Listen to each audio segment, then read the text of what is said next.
Ma'am, सबसे पहले तो बहुत बहुत स्वागत आपका। आपने वक्त का माइक उठा लीजिए मैम। अ, हम इमर्जिंग सोनीपत की बात कर रहे हैं और इमर्जिंग सोनीपत आपका जो विधानसभा है वो उसी क्षेत्र के अंतर्गत आता है, ज़िले के अंतर्गत आता है। तकरीबन 1.5 साल हो गए एक विधायक के तौर पर। तो सबसे पहले तो मैं उसी पॉजिटिव नोट पे ही शुरू करता हूँ। विधायक के तौर पर आपने 1.5 साल में क्या कुछ डिलीवर किया अपने क्षेत्र के लिए? सबसे पहले तो मैं आपकी सारी टीम का धन्यवाद करूंगी। हमारी सरकार को आए लगभग 1 साल 7 महीने हो चुके हैं और इस अवधि में हमारे देश के लोकप्रिय प्रधानमंत्री ने बहुत बड़ी बड़ी योजनाएं आरंभ की। हमारे प्रदेश के लिए हमारे मुख्यमंत्री जी ने बहुत अच्छे काम किए हैं, चाहे वो कोई भी एक क्षेत्र हो। किसानों के लिए, हमारे नौजवानों के लिए, खिलाड़ियों के लिए, महिलाओं के लिए, हर वर्ग में अच्छा काम किया है और बहुत बड़ी बड़ी योजनाएं हरियाणा में शुरू हुई हैं। मैं अब आपको अपने राई क्षेत्र के बारे में बताना चाहती हूँ। जब से मैं विधायक बनी हूँ, मैं अपने काम से पूरी तरह संतुष्ट हूँ और मैं उम्मीद ये भी कर रही हूँ कि मेरे क्षेत्र के लोग भी, देखिए सबके काम नहीं होते, पर मेरे क्षेत्र के लोग भी मेरे कामों से ज़रूर संतुष्ट होंगे। चाहे एजुकेशन की बात आती है, हमारे क्षेत्र में सबसे पहले खेल यूनिवर्सिटी बनी है, जो मैंने ही हमारे तत्कालीन मुख्यमंत्री जी मनोहर लाल जी ने डिक्लेयर करी थी। हमारे क्षेत्र में खिलाड़ी बहुत हैं और हमारे प्रदेश की ये सबसे पहली खेल यूनिवर्सिटी है, जो राई स्पोर्ट्स स्कूल था उसी में बनने जा रही है। 7-8 तरह की क्लासेज अभी वहाँ पर चल रही हैं, अलग अलग कोर्स चल रहे हैं और बहुत बच्चे खेल के क्षेत्र में इसका फ़ायदा उठा रहे हैं। इसके अलावा हमारे क्षेत्र में 6 यूनिवर्सिटी और हैं।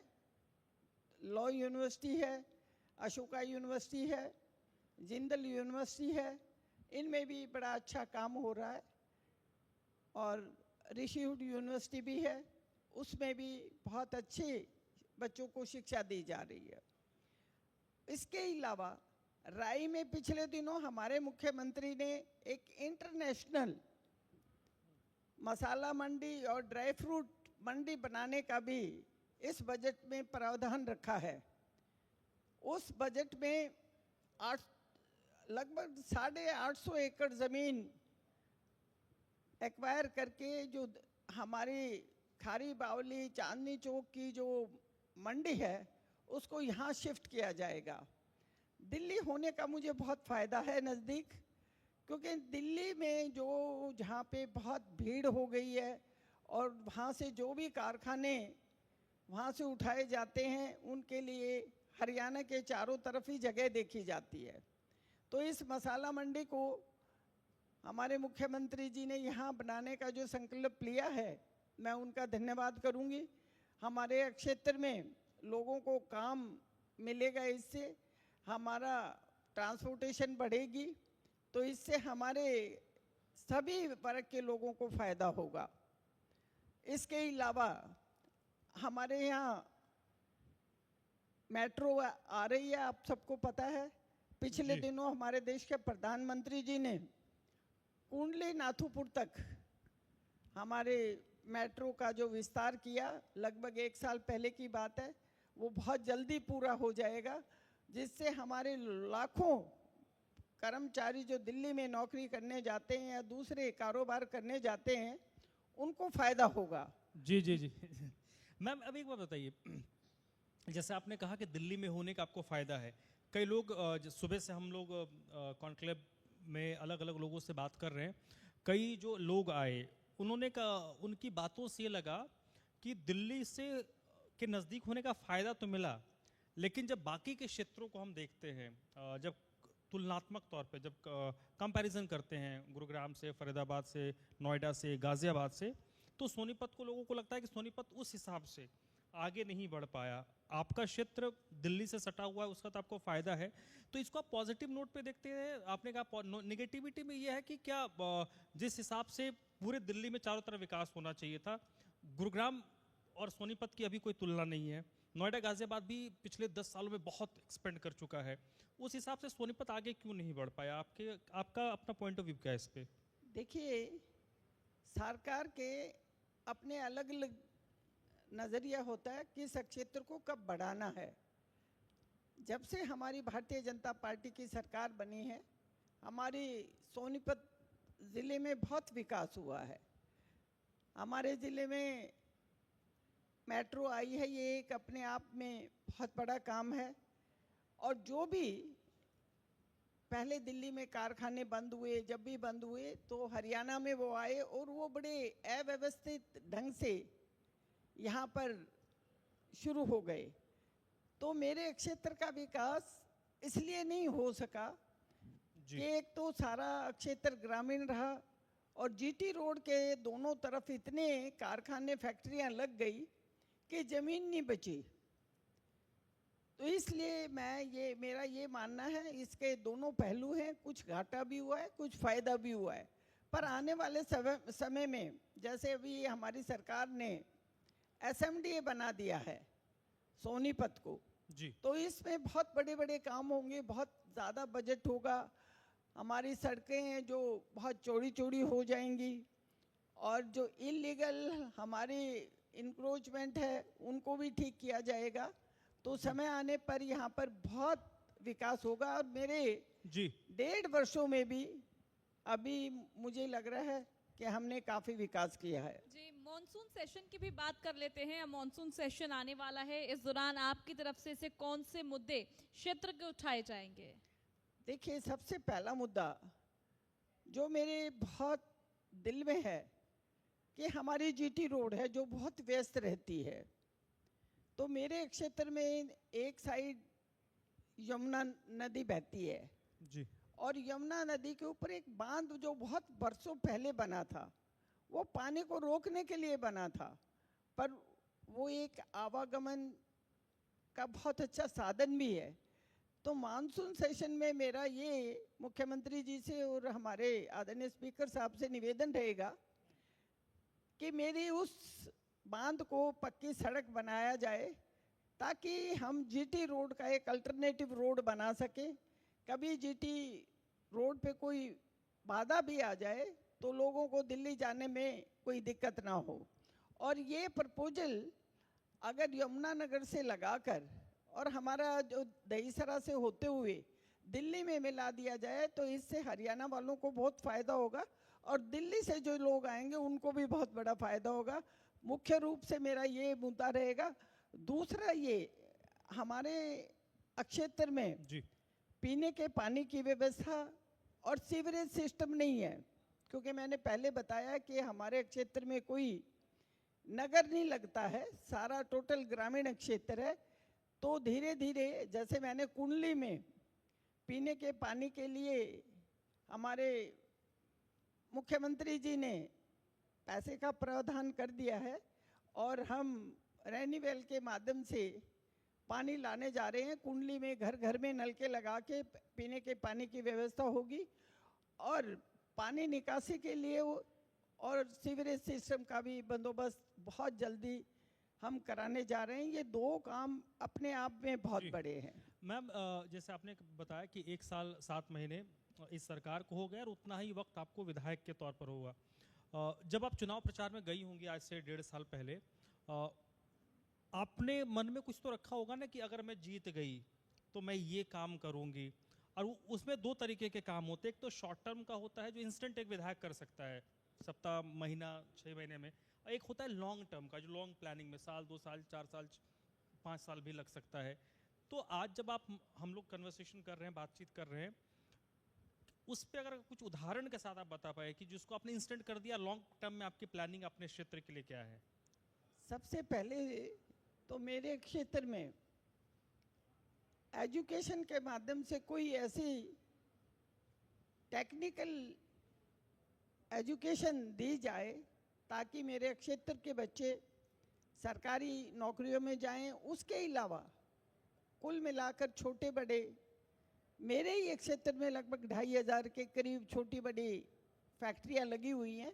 बाहर के लोग तकनीकी जो शिक्षा लेके आते हैं वो यहाँ लगते हैं, तो उनको तनख्वाहें वगैरह बड़ी अच्छी मिलती हैं। तो यहाँ से लोग शिक्षा लें, ये मेरा मुख्य रूप से हमारे युवाओं के लिए ये रहेगा कि मेरी सरकार यहाँ पे कोई एक टेक्निकल यूनिवर्सिटी बनाए जिससे हमारे बच्चों को फ़ायदा हो और हरियाणा को खिलाड़ियों का प्रदेश माना जाता है, युवाओं का प्रदेश माना जाता है। और मेरे क्षेत्र में कई ओलंपियन रहे हैं, बड़े बड़े गोल्ड मेडल हमारे खिलाड़ी जीत के आए हैं। तो दूसरा हमारा ये है कि हमारी ये यूनिवर्सिटी है, खेल यूनिवर्सिटी, इसमें हर तरीके की शिक्षा हो और यहाँ से बहुत अच्छे शिक्षा लेके अच्छे खिलाड़ी बने। उसके लिए हमारे मुख्यमंत्री जी ने 2 बहुत बड़े बड़े स्टेडियम मंजूर किए हैं जी। एक खेवड़ा गांव में और दूसरा नारी गांव में। तो मेरा एक ये विजन है कि पढ़ाई के साथ साथ हमारे युवा खेलों में भी अपना नाम करें। आज हमारे पूरे देश में हमारे जो खिलाड़ियों को सम्मान दिया जाता है हमारी सरकार द्वारा, सबसे ज़्यादा सम्मान हरियाणा में दिया जाता है। जी। इसमें एक आप प्रिया सवाल ले लेना।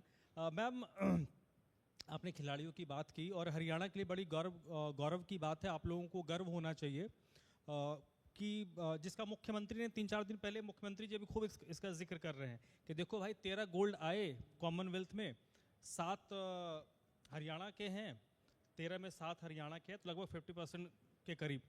तो ये एक गौरवान्वित करने वाली बात है। और सबसे बड़ी बात, कल मैं भिवानी में था, जो आपके गोल्ड मेडलिस्ट प्लेयर्स हैं, तो 4 खिलाड़ियों से कल मैं मिला, चारों लड़कियां, एक सचिन मेल, बाकी 3 लड़कियों से मैं मिला कल।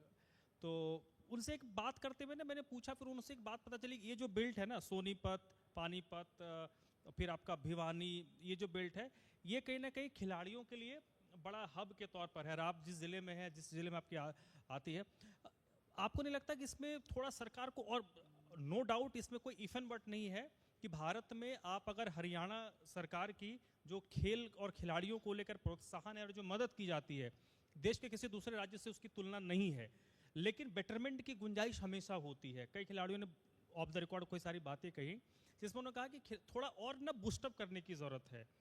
तो ये बात आपने खिलाड़ियों कही तो आ गई, तो मैंने आपसे पूछ लिया। देखिए, आपने बहुत अच्छी बात की है। हमारे खिलाड़ियों के लिए हमें और ज़्यादा से ज़्यादा सुविधाएं उनके लिए हमें प्रदान करनी चाहिए ताकि और अच्छे खिलाड़ी मिले। आप अभी मेरी बहन पूछ रही थी मुझसे कि आने वाले मानसून सत्र में क्या आप उठाएंगे, तो मेरे सामने एक ये पॉइंट आपने ही दे दिया।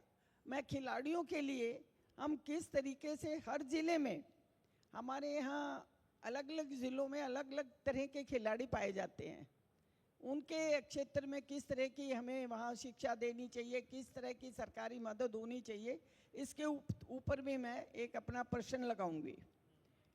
और इस पे हमारी सरकार ज़्यादा ध्यान दे, हमें ज़्यादा बजट मिले, इसके लिए भी मैं पूरा प्रयास करूंगी।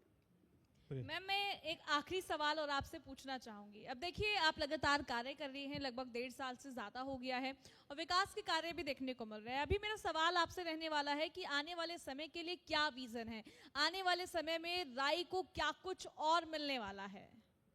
देखिए, ज़रूरतें कभी भी किसी भी क्षेत्र की कोई पूरी नहीं हो जाती 1 साल में, 1.5 साल में, और मैं ये मानती हूँ ये 5 साल में भी मेरी पूरी ज़रूरतें पूरी नहीं हो पाएंगी।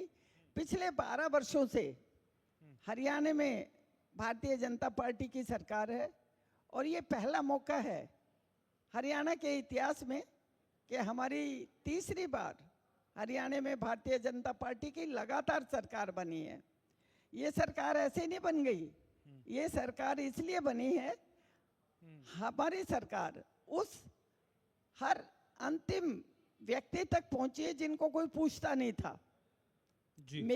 मेरी सरकार में किसी भी गरीब अमीर के साथ कोई भेदभाव नहीं किया जाता। मेरी सरकार ये चाहती है कि पीछे बैठा हुआ व्यक्ति आगे की लाइन में उसको कैसे बिठाया जाए, इसके लिए प्रयासरत है। जी।